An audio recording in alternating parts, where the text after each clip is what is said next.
ancient vehicle tracks he's found. It was a real pleasure just to be a part of that. And it's awesome to have you back. We decided to do this now because you just came back from doing some field research in Italy, which you're going to be making a documentary about soon. But tell us about that trip. Why Italy? Why Italy? Because it is literally full of ruins. They're in everybody's backyard. That is especially in the area north of Rome, where we spent 10 days. In certain areas, even most of the modern roads are built on the top of rock-cut roads left by this ancient civilization.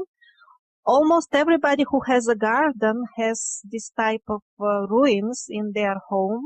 Very few of them are labeled as historic sites because it's so many thousands of them. Just the sheer amount of ruins made me go there.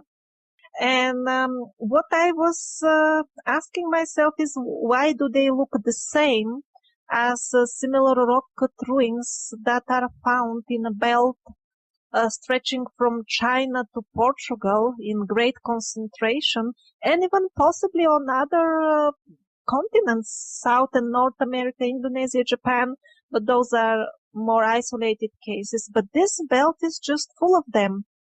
So that's what made me go there, and I don't regret for doing so.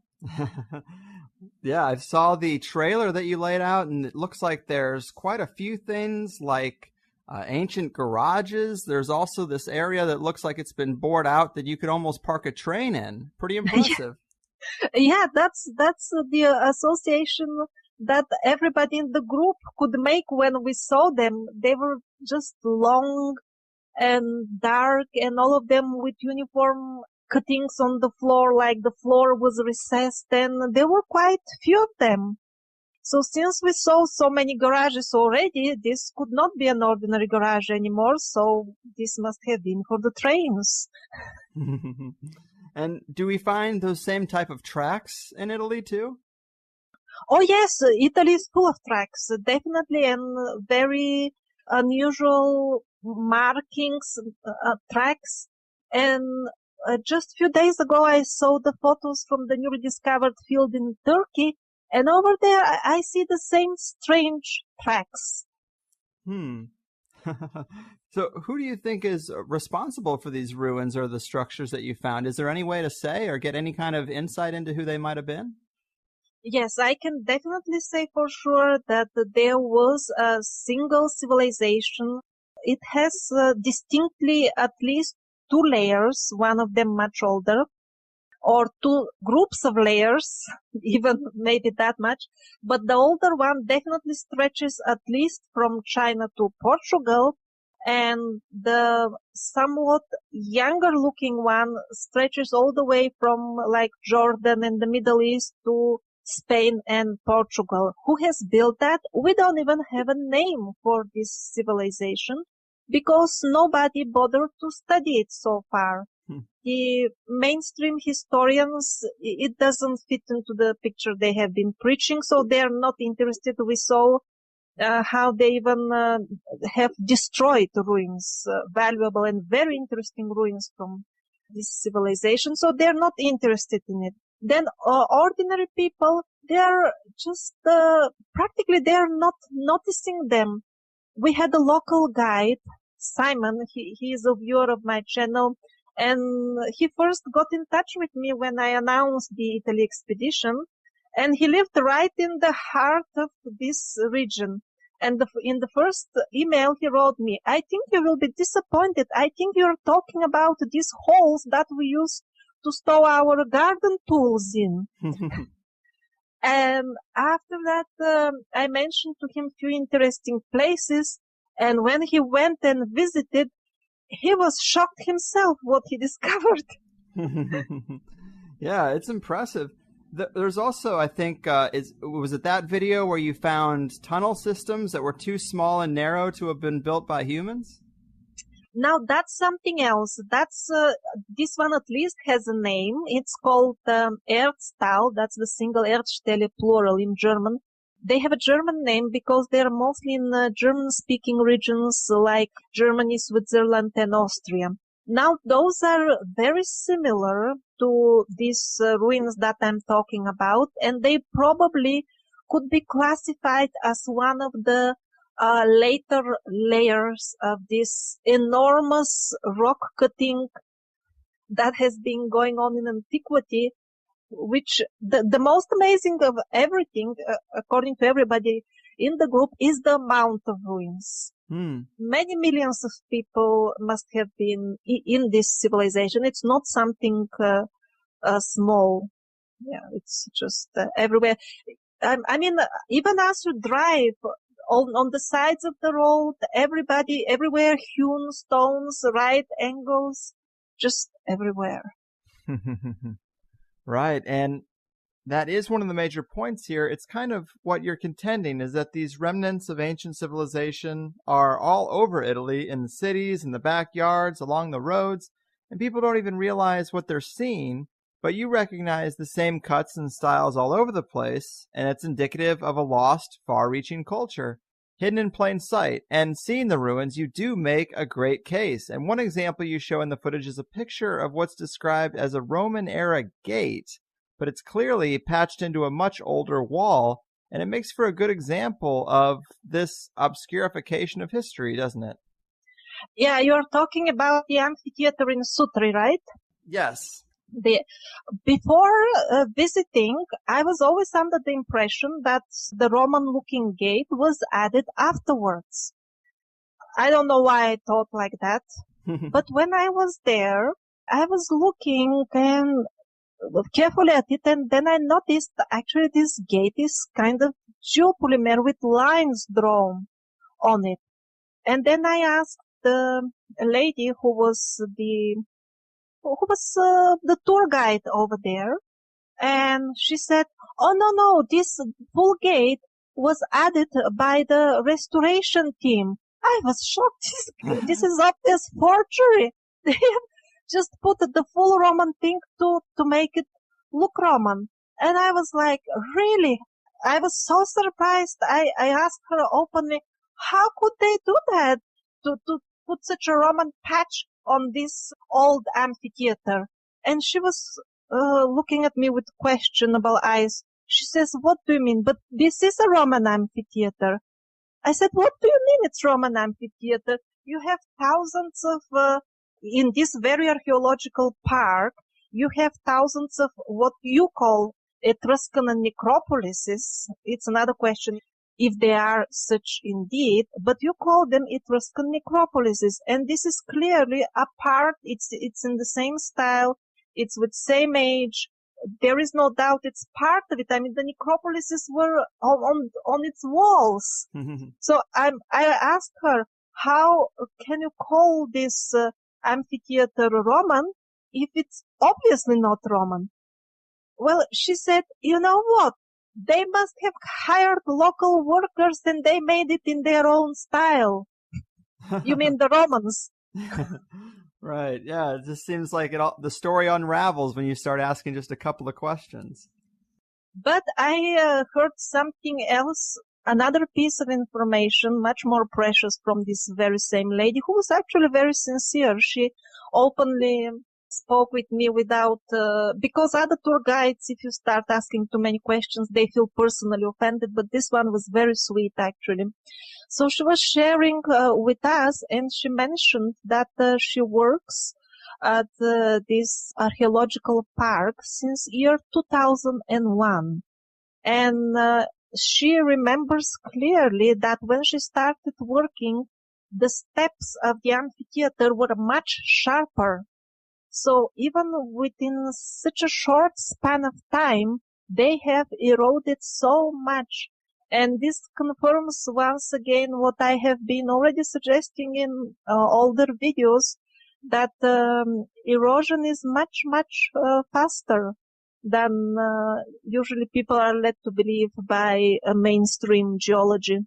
Right, and that gets into the point that, I mean, of course, we've talked about the fact that you can't really trust the dating methods that the establishment relies on, but it seems like your opinion is that they're much younger in a lot of cases than we're told, as opposed to the alternative, which usually says that they're far, far older.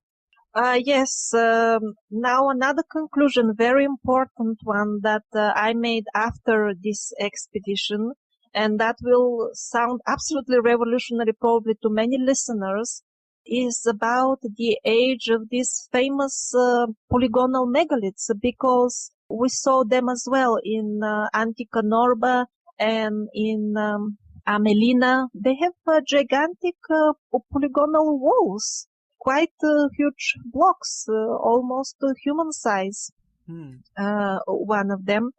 And, it's very different when you visit and you see the ruins in their natural environment. So in this case, I must say that both mainstream historians and alternative ones, I think, are severely mistaken with their age. I didn't have any prejudice how old are they. In the past, I always said I really don't know, but now I do have an opinion. And I will tell you what it is based on. I saw really old stuff. I saw how it looks. It is buried with clay. It bears little connection with the current ground level. Huge blocks turned over, severe erosion. All these things that I just listed, they're not very well visible on the huge polygonal megaliths. They're very near to the current street level. They're relatively well preserved, while the older rock cut stuff that lays next to them and is made of the very same stone under the same conditions is much, much more eroded. So I can tell you for sure that these things are not what to speak of 12,000 years old. Just by the looks, I would doubt that they are older than 1,000 years. This is from the looks only. Otherwise, taking into consideration other factors, I would say maximum couple of thousand years. Wow. Yeah, you really bring that stuff forward. And I have heard you put it that anything older than 200 years in terms of our history is highly questionable. Anything older than 500 is probably pure fantasy. And that probably sounds pretty far out for some people. But could you paint us a picture of what you think might have been going on 600 or 700 years ago? Well, maybe at that time they were building these megaliths. Also, once I saw this overall situation with how young they look, then other things started coming up in my mind. I also realized that the alternative researchers, they look at them taken out of context.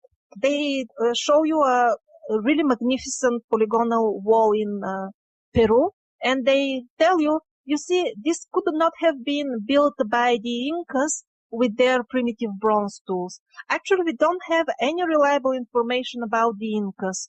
We are told that it was based on the first documents of the colonizers. Those documents were never published. They are locked until now. They were not published when they were written, why they were hiding them. People must have been interested at that time. America was discovered, why they were hiding them from the very beginning. None of them are available in original, and some of them are not even available in edited form. So it's absolutely unfair to base their dating to say they're older than the Incas because the Incas had only primitive tools. How do we know what tools the Incas have? Also, we find other types of skeletons over there with red hairs, elongated, non-human looking. How do we know what kind of tools those beings had?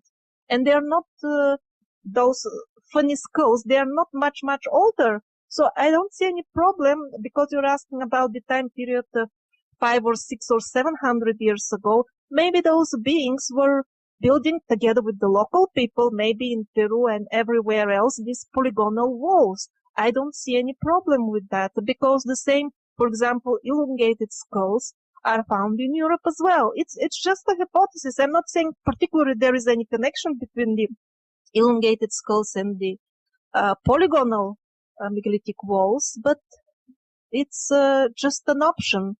Also, this dating that I'm saying that they're very young is based on the fact that they're taken out of context, not like in their entirety. the researchers who talk about 12,000 years ago, they don't take into consideration that we have such walls incorporated into medieval fortresses in Japan, in Europe. The French aqueducts, they are also relatively very, very young, just a couple of 100 years ago. Or what to speak of St. Petersburg. The megaliths there are huge, very similar to those of Peru, like identical looks, built a few 100 years ago. And in Armenia, also we have amazing polygonal stuff, very hard stone. How did they cut it? And it's not just one place, it's a couple of them over there in Turkey, in Armenia. So when we say the date for 12,000 years, we should not exclude all this other stuff. And then we can get a correct idea of everything. Mm-hmm. So last time we talked and we discussed the elite changing, altering the timeline, restructuring our human history to fit what they want us to know and what justifies their rule. And that's a pretty radical idea that a lot of people were super interested in. But the biggest criticism that people came back at me with was looking at the history of inventions and tools, like from the wheel up to vehicles and rockets and the internet that we have now. It's easy to kind of trace that history, and it's hard to, undo that in our heads, because when we look at these sites that we're talking about, these megalithic sites, they require some high technology to put them together, and we don't find buried cranes anywhere from 700 years ago. We don't find vehicles that might have made tracks in the mud. So I'm curious what you think about that, like how we solve that problem. I think, first of all, people are a bit with narrow vision, because they always expect higher technology to be very technical like ours. Mm-hmm. While in most cases, probably it was sound-based in the past. And why I say sound-based, it's because of the legends. We always hear about the magical words, how they do things with that. And also with my experience with shamanic things, with sounds, this is the way to do miracles. This is the main way to do miracles. So they could have been using far more advanced techniques than we can imagine, for example, based on sound, and they wouldn't require all of these cranes and stuff. That's the first thing. Second of all, I don't think that most of these, for example, the polygonal masonry megaliths, required cranes or these advanced cutting machines simply because they were cast out of geopolymer. Mm-hmm. There is really overwhelming evidence of this coming from many sites. Not only one researcher. There is pretty convincing evidence that that has been the case, mostly. Which is like advanced concrete for people who don't know, right? Yeah, advanced concrete. For example, in Peru, we have a lot of cuttings on solid, massive bedrocks that could not have been cast out. And over there we see cutting marks that are absolutely smooth. Now, this may make some people think that they must have used some very advanced cutting machines. But again, this is not the only option. What about this stone melting with sound? It's just one possibility. I'm not saying that they did it in that way. I have no proof, no reason to think so. But the only thing I'm saying, there are other options. Mm-hmm. So our style of technology is not the only possible one. This is my main answer. And the second possibility is that if these amazing things in the past were done with technical tools similar to ours, then it is possible that only a small fraction of the society had such tools or access to them. Mm-hmm. As it is nowadays, by the way. Very true. So if the machines were very few, then it's not difficult that we don't find them. Mm-hmm. No wonder that we don't find them. Mm-hmm. So I'm not saying that any of these hypotheses is true. The only thing I'm trying to prove is that there are other options. I'm with you. The lack of cranes doesn't prove that it was only aliens. Yeah, those are fair points. And as far as the actual tools that were used, the tools that produced those tool marks that seem above our technology, for example, a circular disc with diameter of 2-3 meters and yet only couple of millimeters wide. This is far above us. We don't have a material from which we could make such a disc. It would break with the first rotation if we try to. So recently in a Russian laboratory, they examined some of the stones that had on them tool marks of such advanced machinery. They carefully compared them with the marks left by modern circular discs, stone cutting machines, and the conclusion was that the marks left by the old cutting instrument are so fine and they leave such a smooth surface that as if though the stone was not cut using gross material force as our cutting machines, but as if it was disintegrating the material as it goes, as if it was cutting through butter. So the fact that on some old stones we see tool marks that somewhat resemble the tool marks left by current machinery, that should not make us automatically assume that the tools were also like ours. For example, a stone cutting machine with disc, well, with a bit better specifications, but still something similar, an improved model. No, there is no reason to think that it was simply an improved model. While at the same time, we do have old descriptions of cutting discs. The name of one of them would be Sudarshana Chakra from the Vedic literature. It is used as a weapon as well, and as many other things by Vishnu, Krishna, and other incarnations of the underlying creator spirit of goodness. And so Sudarshana Chakra would travel great distances in no time and perform all kinds of tasks, and nowhere there is any mentions of cables hanging from it. Just on the opposite, it is clearly said it operated with the power of wish, with the power of thoughts, the power of will. Even primitive chaps like us have detected in our laboratories that thoughts do have the power to produce purely material impulses in matter, electromagnetic in nature, so we shouldn't be surprised at all if a disk operates powered by thought. In the book of Enoch, there are also some descriptions for some sort of old magical machinery, and there is no mention at all that it needed electric power supply or some sort of gigantic metal structures to support or move the giant stones it was working with. Yet it easily handled, with the power of magic only, absolutely massive stones. For example, the huge megaliths at the basis of the Temple Mount in Jerusalem seem to have been built with the help of such machinery. Sure enough, the reality corresponds to the old book. There is a visibly distinct older layer in the Temple Mount, and it does consist of such gigantic stones that happen to have this techno look, so to say. And needless to say, it was all powered again by magic. Yeah, I love it. We have to think unconventionally and respect some of those descriptions we find in those old texts.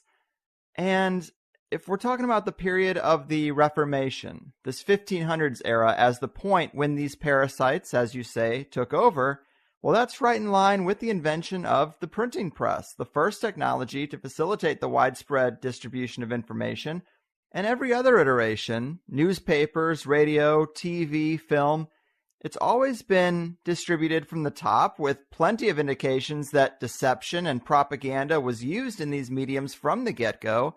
Why should the printing press have been any different? And you can almost say that from the shutting down of magic back in the day, and this point where we have the iteration of the printing press, right on up to the modern internet, these are the technologies of the parasites and some of the next best options that emerge once the original, more earth-based technologies that we were using for however many years were removed. Yes, I get your point. Fomenko also makes the point that when they started printing, immediately they started with like very large volumes, like 4 bricks put together, this big. There was no gradual evolution, and immediately they started. One abbey printed 100 volumes of something, the other one 200 of history, and the other one 200 more. It wasn't a gradual evolution. What I find very interesting is the way of distributing information in the past according to the description in the Vedas. They talk about times when people needed to hear a given book only once, and then they would memorize every single word of it forever. So that kind of memory we had thousands of years ago. So and then we evolved to what we are now. Right, devolved down. Yeah. You were talking about that 12,000 years ago time period, that very trendy time period in the alternative culture right now, and a lot of the center of that is Gobekli Tepe. And one thing I find interesting is that it's sort of common knowledge that Gobekli Tepe was intentionally buried, but researchers seem to treat that like it's some big mystery. Why would they do this? But if a parasitic elite was trying to cover up the past, it seems pretty clear why someone might bury a site like Gobekli Tepe. Yes, I do agree with you. But in terms of the popularity of Gobekli Tepe, it has gained lots of popularity recently. And that's great because we have some examples of art that could be very, very old. Possibly the site is really old. Or to be more precise, the older layer with the dinosaur carvings and T-shaped stones, that could be somewhat old. While the other layer that consists of primitive stonework, basically, mostly of undressed stones going in a circle and connecting the bigger T-shaped blocks, that seems probably very, very recent to me. It could be even medieval. At least its style resembles that of the Roman and medieval times. And not only it belongs to a distinctly different style of a building, but also this primitive stonework often overlaps the depictions on the old stone of figures of animals, which definitely suggests that these circular walls were not part of the initial design.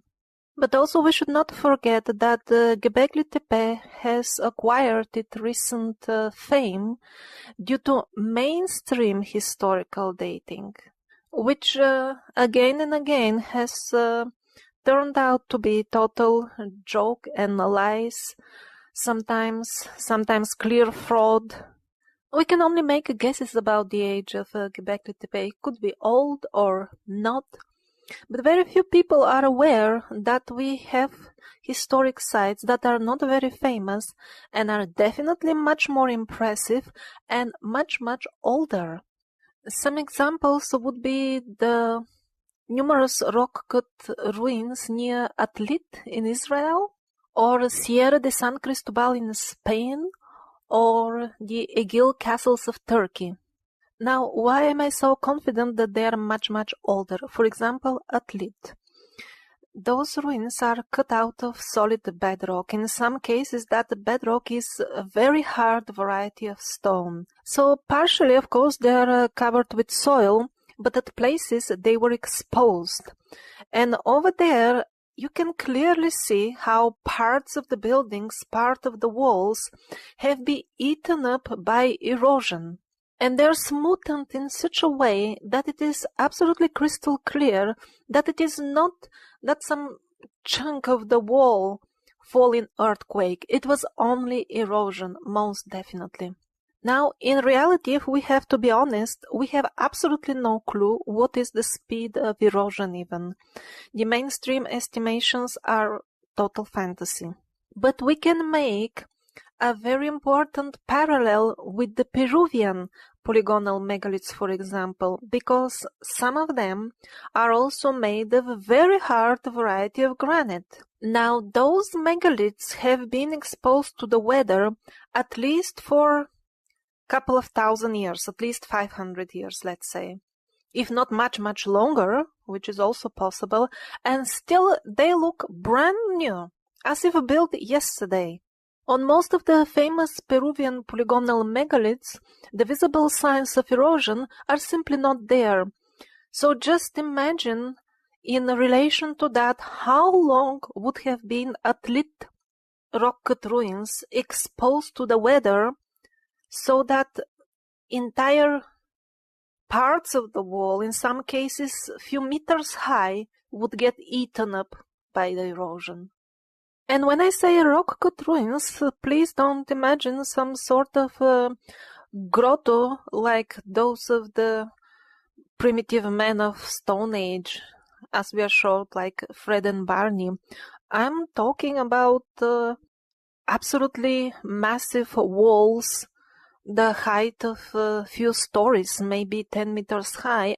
And then in Spain we have Sierra de San Cristobal, which is made in a style absolutely identical to that of the ruins of Atlit.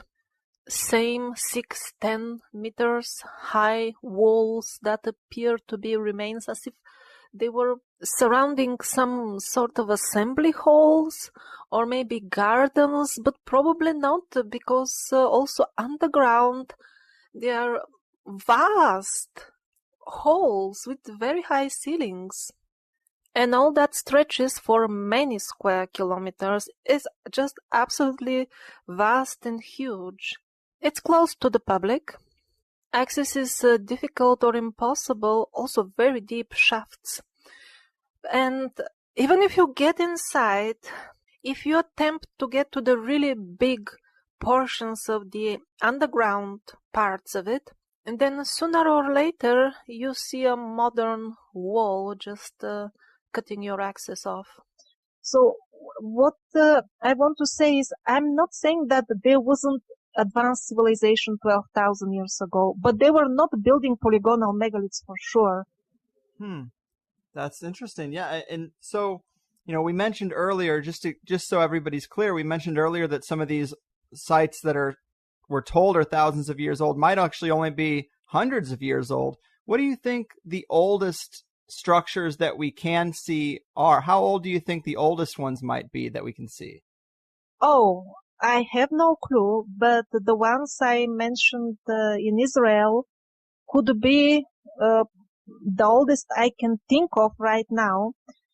They look similarly eroded to these Egil castles of Turkey and all these rock-cut ruins that belong to the same.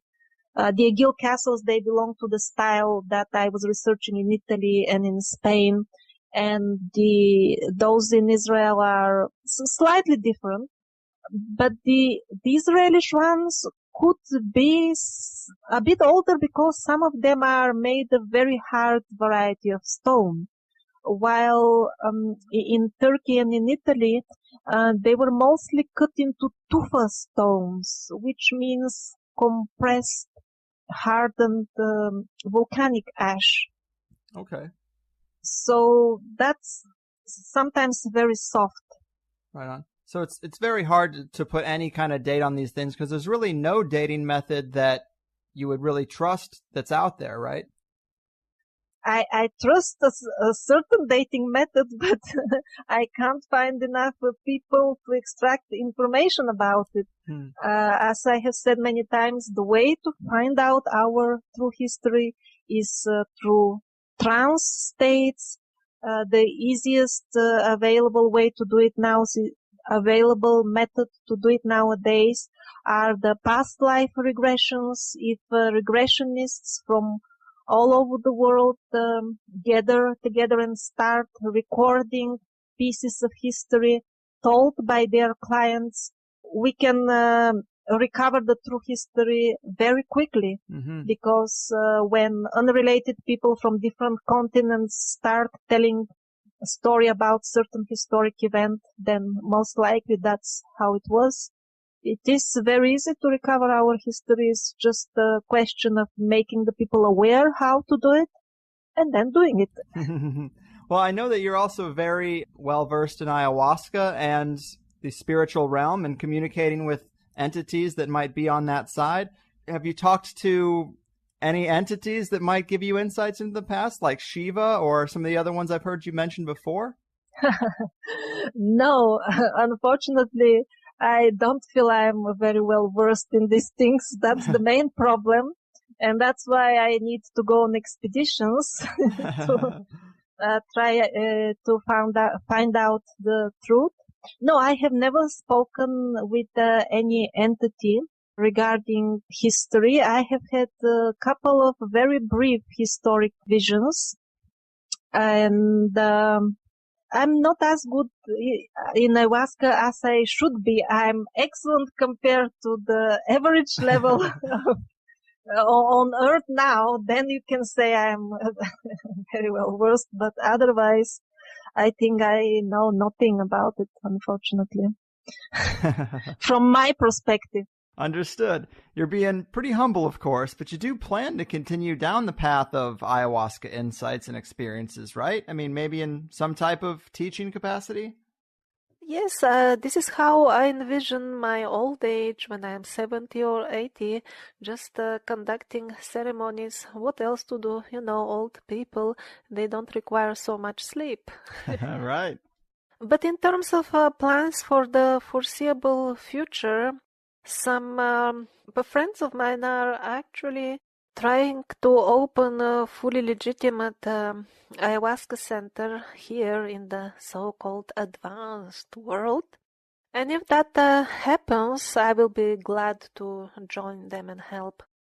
Not necessarily in a capacity of a shaman, because being a shaman is not as glamorous and exotic a job as it may seem to many people. To some it may seem to be only about smoking aromatic herbs in a fancy pipe and chatting casually with angels fluffing their wings around you, but this is so far from the truth. This line of thinking is like that of a person who thinks, oh, I will become a surgeon so that I can watch naked chicks all my life.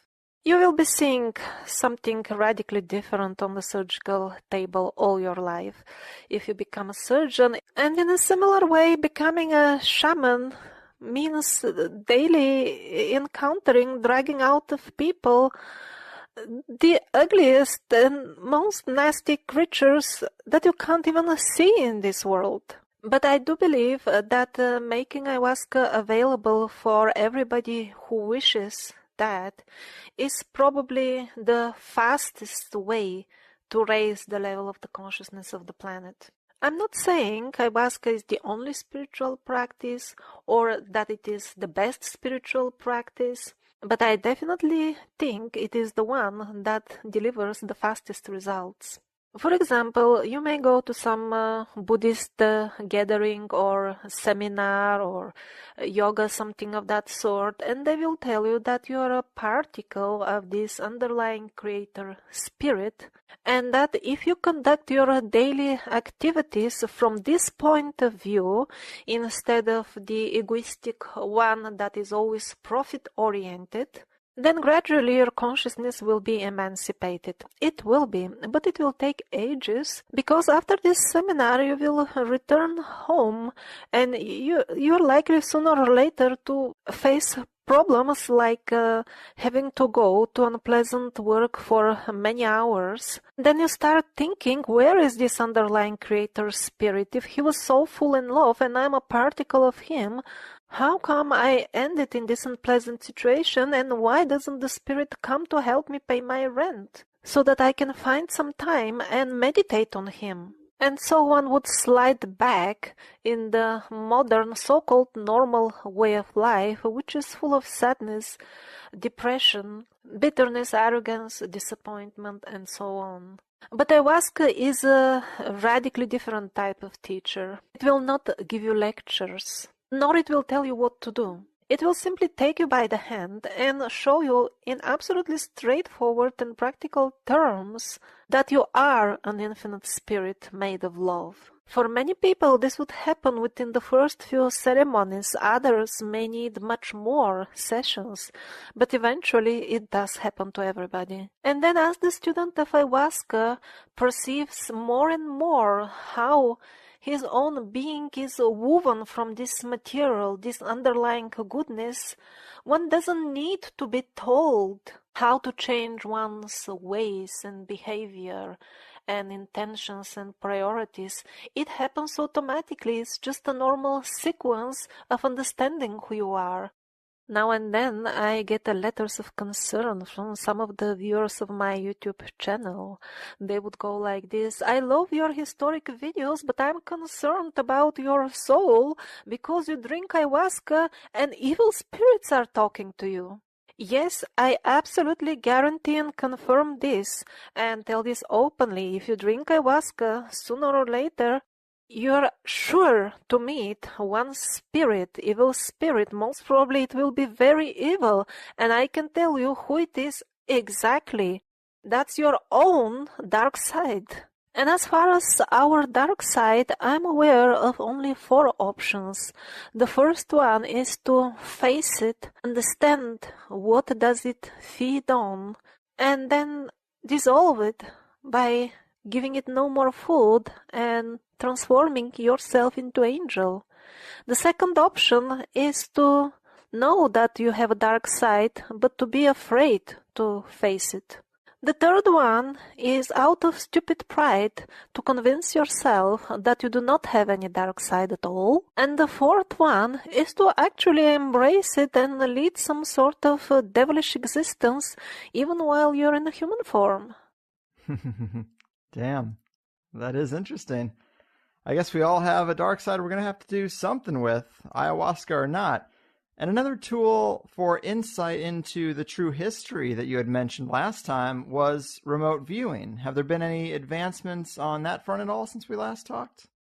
I'm still trying hard. I'm left only with one remote viewer, Mike Herberts.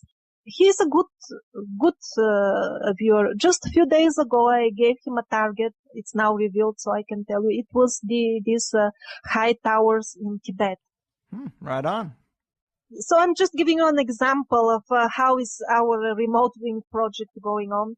And he got back to me. He described Lhasa very well. He even mentioned these are the people of Tibet. He was so close to the target. He described the village and everything, but he never saw the towers. Wow.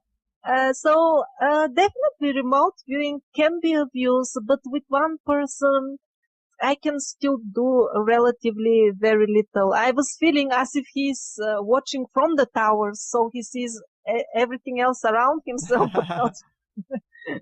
Very well could be. And you mentioned past life regressionists. I know you interviewed Peter Petrov, past life regressionist from Bulgaria, and I really liked that interview. And with this reconstruction, what sorts of insights have you gotten from his work into people's past lives? Are there certain patterns that are forming or certain revelations people have said about their past lives that you found particularly insightful? Particularly insightful, I don't have new information from him, but I remember, for example, other past life regressions I have read.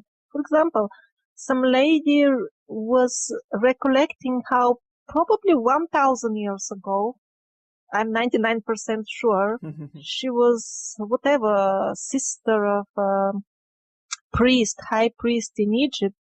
And even as close as 1,000 years ago, they were having that high magic or technology, I don't know if you can call it that way, that they were trying to even resurrect dead people to put them back in their bodies. They were, at least those who were educated, the priests, they could go in and out of their body at will. And the main thing about these past life regressions is what was important for the people in the past. It wasn't so much the cell phones and gadgets. That's why we have difficulty understanding and we tend to make wrong guesses about how and why things were, because we have absolutely different priorities compared to them. We don't understand their mindset. That is the main problem. Mm-hmm. Once we start understanding what is spirituality, because from my point of view, people don't even know what is spirituality all about. It's some faith in fantasy or believing in ghosts or believing in something. It's actually spirituality is understanding who you are, what is your soul. But people have not only turned away from it, they don't even know what is it nowadays. So I think when we start understanding what it is and start feeling that it is interesting, then the history may open for us. Right. Very well could be. And I also wanted to talk to you about the evidence for ancient wars or really powerful weapons and the destruction of areas, because this is talked about sometimes in alternative circles, and usually they cite the sand glass as possible evidence of this. But I've heard critics say that a meteor could also cause that to form, but there are other pieces of evidence of ancient weaponry used outside of that, right? Can I answer from a very high perspective, mystical one? Please.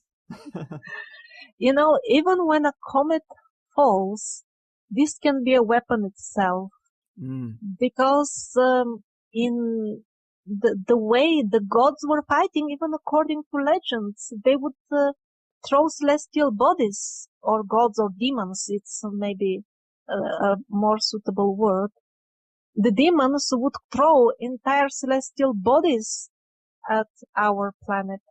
And in addition to that, everything is penetrated by this all-pervasive consciousness. Even the meteor is not dead. Well, that's a fair point. As hard as it might be to attribute damage to either a natural disaster or a technological weapon of some kind, it might not even matter. If you think everything has consciousness and there are unseen forces influencing events, it gets almost impossible to separate the two. But in terms of the evidence of some kind of weapon, there are areas like the old Indus Valley civilization that I've heard you talk about, where it looks like many people died suddenly en masse in the streets, where skeletons are preserved huddled up as if they were running from something that wiped them all out. And that's pretty odd, wouldn't you say? Yeah, probably it was a result of some weapon, because that's what we read in the history of that region. Actually, that region has a remarkably well-preserved written history, the Vedic literature. So over there, the finds perfectly correspond to the history of the region. Those who consider it to be a fantasy and legend, that's their problem. I see no ambiguity over there. Everything fits perfectly. Another one I really liked that was new to me that I learned about in your videos was the lake of Svityas, I think, if I'm pronouncing it right. The local legend said there was a city there, but now there's just a lake. Yeah, this is how we'll find our history. So this boy, he's not even into history. He's just developing his mystic powers. He sees things in dreams. He had some inside feeling that there was a town here, some feelings. He saw some people screaming and this and that. And he went to the museum and he found out that indeed there was a town here on the old maps. And the people disappeared under a suspiciously round hole. And then the local legends say that after this happened, anybody who went to that wretched place and touched anything there was also getting very sick and dying, and the symptoms were very similar to those of somebody who would have been in contact with radiation. So this is really a superb example of how even non-historians discover pieces of the history. Yeah, I love that. It's like we need to trust our modern shamans. But that lake story was so interesting because apparently old maps don't have the lake there. They actually have the city, and all the surrounding areas are as they're thought to be. And apparently this was 200 or 300 years ago that some of these maps have a city there. And that really does kind of give credence to your position that a lot of these ruins or the destruction of cities wasn't as far back as people say. Yes, and now to return back to the Italy expedition, a very perplexing thing for all of us who were there, we were like 12, 13 people, is these rock cut ruins, we consider them, they look pre-flood because they're multi-storied often, and entire stories of them are just clogged with clay, covered with earth layers. It's not some sort of historic, what they call it, cultural layers with some ceramic. It's just pure clay, few meters high on one side, which looks like great flood to me. And we saw this all over. And yet, on the other hand, the tool marks on many of them were very, very fresh. And this is on a relatively soft variety of stone. This is very perplexing, actually. And not only they look pre-flood, but also like these streets, these rock-cut streets, in many cases, they end abruptly at very high cliffs, and below are forests and valleys and villages, medieval villages. So obviously these are very old ruins from the destruction of how the earth layers were turning. And on the other side, on the sides of these rock-cut streets, which were which were used for a long time, which are even still in use, we see very fresh cutting tool marks. This is quite mysterious, and that is on soft stone. So, yeah. Interesting. It is a lot. And, you know, we were talking about the idea of massive destruction. I have speculated, I'm curious if you have any thoughts on it, but I wonder if the recovery of ancient weapons or lost knowledge could be the reason why there's still all this fighting for control of the Middle East in modern times. Might there be secrets still left uncovered, or potentially technology or weaponry, even if it's just things that are written about? I wonder if that isn't part of the subtext for why there's so much fighting with the superpowers over that region. Could be, but I don't have any information about this. Fair. And on this kind of same theme of destroyed cities and cultures we know nothing about, I've heard you say that the biggest country that seems to have been removed from history entirely is one called Tartaria, if I'm pronouncing it right, that is somewhere in modern Russia? Tartaria. Yes, well, it was much bigger initially. It was covering probably most of the earth in the beginning. And later on, it got broken into pieces. Maybe Fomenko sees Russia as its center because he's a Russian himself. But in reality, pieces of it became independent under different names. Some of them were in Patagonia, in Ethiopia, certainly in Siberia were some of them. They were fighting longer than the others. But yes, this country is on all the maps. Its flag is included in a number of medieval lists of flags. Its kings, like the dynasties of its kings, are described in historic books. there is no reason to doubt that it was a country, and yet it's just missing from the modern history textbooks. Well, That's so fascinating. I love that kind of mystery. And I mean, it does show that such a huge thing can be covered up and just removed from the culture entirely if they choose to do that. And I love also looking at ancient maps. We talked about several the last time you were here, but this is one of the best ways to learn about missing civilizations, right? yes, and particularly the maps of the sailors, because the maps that were on land, they got mostly destroyed during the Reformation. But because those who were carrying out the cleanup had, it's practically difficult to go out in the seas and hunt the ships to search them for maps. That's why the old navigation maps are most revealing. And I was also going to ask you if you've looked at or if you've heard of Friesland, because I've had a few guests who have shown me some maps that have another landmass near Iceland and Greenland that had cities mapped out on it. It had the capital on it, and they called it Friesland, and it's just not there anymore. Friesland? Yeah. Maybe you're not familiar. Maybe that's a new one. Maybe. I'll send you some links. Yes. Man, I really do love talking to you because you're a real gateway between the English-speaking world and a lot of researchers that are kind of behind the language barrier, like Fomenko to some degree and like Koltepen. And are there other researchers like them that don't reach American audiences that you're deriving a lot of your research from that you could tell us about? Yes, for example, this boy Kuznetsov that discovered these tracks in near Derankuyu, the video I published a few days ago. Mm-hmm. He's very nice. Subotin, Nikolai Subotin, he's also very, very cool.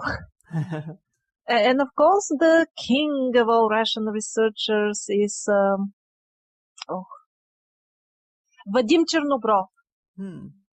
So Vadim Chernobrov, he is also very, very interesting, probably the most famous in Russia, but it's very strange. He makes expeditions and he does not publish the results. One needs to wait a few years for some TV or radio interview to hear about fantastic stuff, and then a couple of more years to get photos of it, because he does not publish any of the photos on his website.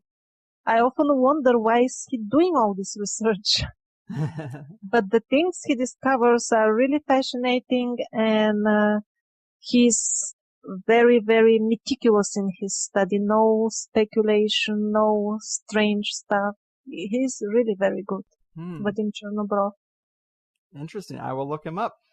Another thing that came up in the Koltepen interview and some of your work is the idea of non-humans living in the past. You found several structures that seem to have been elf castles. At least that's what you're referring to them as, right?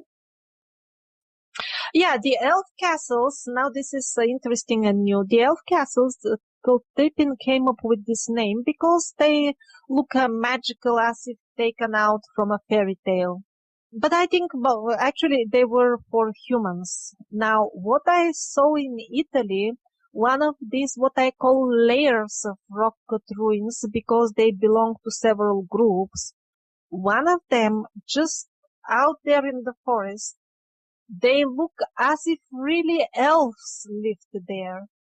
They have a particular flavor to them. They're like secluded, usually just one or two rooms, with some very strange tunnels next to them or on the back side. Always with fantastic views from the window and somewhat low ceilings. And with this, the most cute steps on the side, if you go there, you will feel as if you're in a fairy tale. If I did not have a group with me of people who wanted to research history, I would just remain there and sing and not go to other historic sites. We did some of that singing in the isolated caves. We had a very good didgeridoo player in the group. It was truly magical. And then when you see this with the high trees around, with the Marita muscaria growing around, just the feeling was, I was surprised that one can visit a fairy tale, real one, so near to Rome. And all this was found by our local guide, Simon, who in the beginning was telling me that you will be disappointed by the holes where we keep our shovels. Man, I was also impressed by the Cave of Swimmers in Egypt, where there's some curious rock art that depicts mermaids, it seems. Yeah, that somebody submitted that to the directory. I'm not surprised. You also have a video talking about, while we're on the subject of non-humans, dwarves living in Siberia not that long ago, and the people used to have regular communication and trade with them, apparently. What can you tell us about that? That's pretty far out for some people to hear, I think. Yes, when one spends one's life in a matchbox, then an object like a car will seem so gigantic that it will be like a fairy tale. So, what else can I say?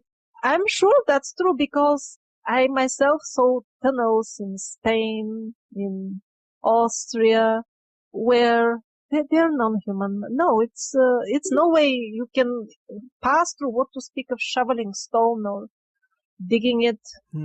Well, I don't know what to recommend to people who cannot imagine it just because it seems so weird for them. If they drink ayahuasca 100 times, that may help them. I believe that. But apparently in this Siberian area, you say in the video that diplomatic connections between the dwarves and the humans was severed in the 18th century. And obviously before that, we traded with them, we talked to them. How do we know that connection was severed in the 18th century? Is that from the local people? Yeah, that's from the local people. Yeah, definitely. And in the wild areas, these tribes, there are a couple of them. They're similar. Some of them were dwarves. Some were people that when we started going the technological way, when we started changing a lot, some certain groups of people decided not to go that way, but remain in the wild, not to lose their magical powers. And they started mixing with all these tribes that were still doing magic. So who lives still in the tunnels, we don't know. But the source of this information, the diplomatic relations, so to say, I mean, just exchanging messages about trading metal stuff, that is from the local people. Yes, definitely. And those who lead more traditional life in these areas till nowadays, if you ask them, these Chut tribes and others, these are dwarves. But if you read like mainstream books, they will tell you, oh, these were normal people. These were just the ancestors of the people that live there now. But if you go to the people that live there now, they will tell you, no, these are the dwarves. Sometimes they kidnapped our children to, take them.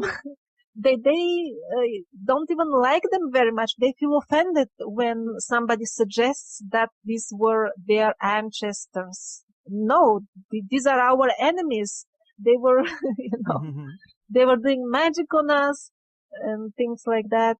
So that's interesting. Do we know? I guess we don't really know exactly why the connection was severed, or do we have any writing or anything from them? Writing from the dwarves? Yeah. No, we don't have writing, but we have artifacts. These kind of small iron, how you call them, pieces of art. Right, little figurines, it looked like. Yeah, figurines, yeah. And that's all we have. Are we to assume that the dwarves are still alive somewhere underground? Yes, occasionally there are meetings recorded that they may talk to people who, for example, hunters or some strange tourists who venture in really wild areas. Now and then they will meet a dwarf. I also thought it was interesting that they say that they found some copper areas and they started developing copper mines and found out that these mines had already been excavated and mined out a long time ago, probably by these dwarf civilizations. Yeah, that's what triggered these actually scientific expeditions in Russia to Siberia. When they started developing their metal industry in the regions, the ore places were all already opened. And so they gathered the best scientists at that time in Russia and sent them on a couple of expeditions to find out what's going on there. So they went and found out and wrote their reports. And fortunately, these reports are still available in some Russian universities. They are not taught as part of history, but some students fortunately had access to them, could read them, and that's how we could find out about them. Yeah, I find that stuff really interesting because it's such evidence that somebody was there before and that they were there long enough ago that we don't even remember it, that it seems like completely foreign to us. And have you found anything else in the way of ancient quarries or advanced mining operations, anything like that that really seems like a big operation of high technology from the past that doesn't fit with the official story? So the best example, the most applicable site to this topic would be the Longyu grottos of China. That's their official name. Just a couple of mountain peaks are literally made hollow inside, and the tool marks on the walls are 1-to-1, same as our modern heavy equipment for mining. And officially they are declared a mystery, so problem is solved. They are open for public access. One can visit them, but that's it.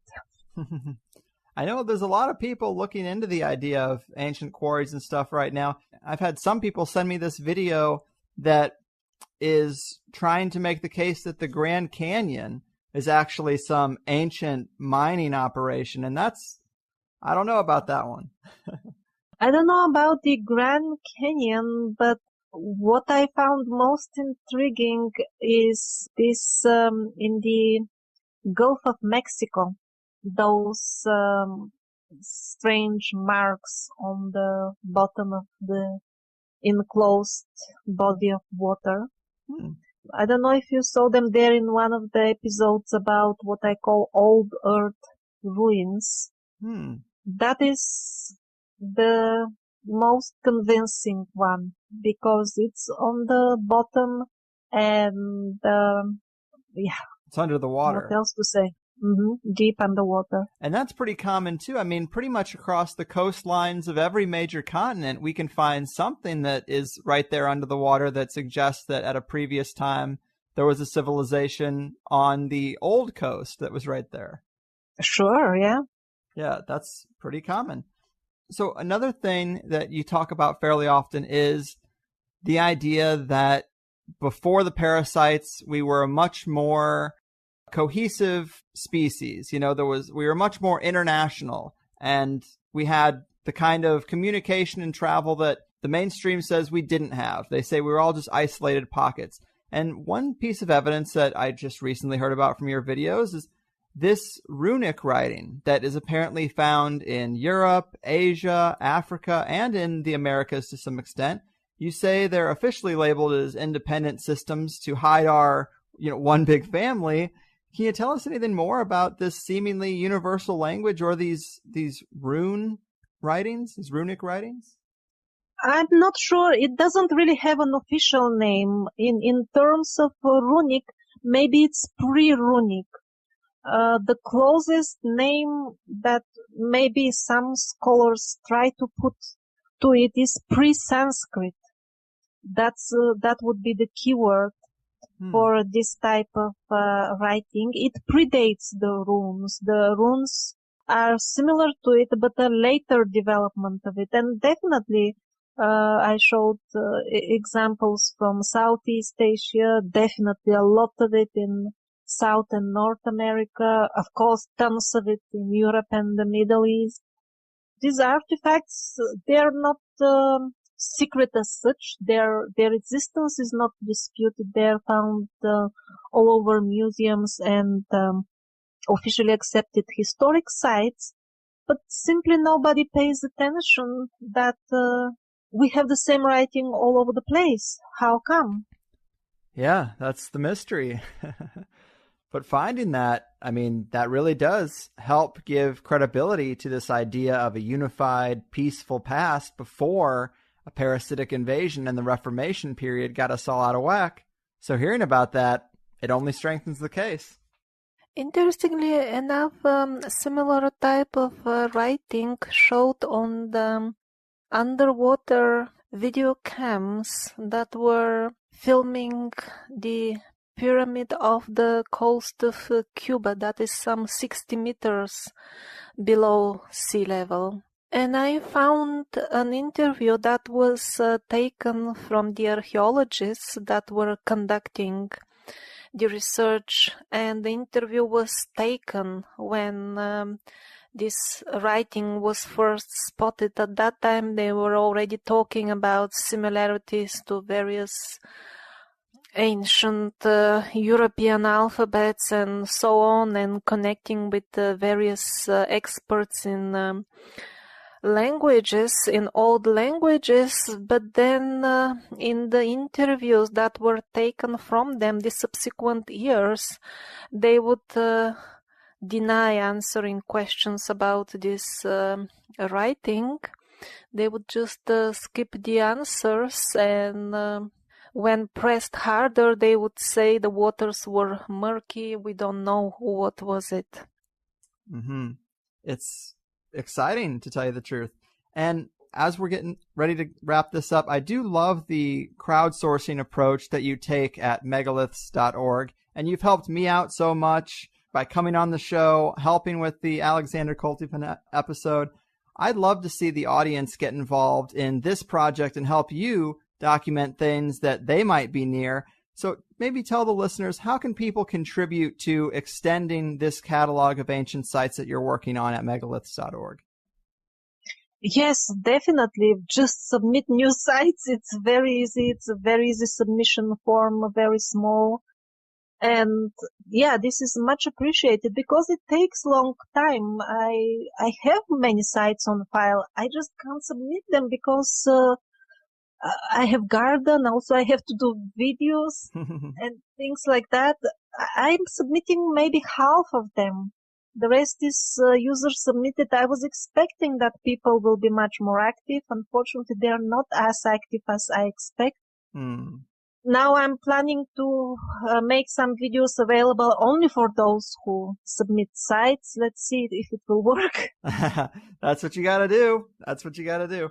But I love it. And I will say also, I'll back you up and say that the megaliths.org site is the best catalog I've seen of ancient sites. I mean, you have so many different things I've never heard of, and we can talk about it all day, but you got to see the pictures for them to really resonate. And you also have a section on the website that lists sites that you're looking for more photographic evidence of. You have them, you know they exist, but you don't have the real person on the ground taking the photos and submitting them. And that would be a good place to start for people. If you just look at the list of sites that you're still looking for photos of, and they might find on the map that they're near 3 or 4 of them, even I did, that would be the place to start. And that's how someone could contribute to what I think is pretty amazing work.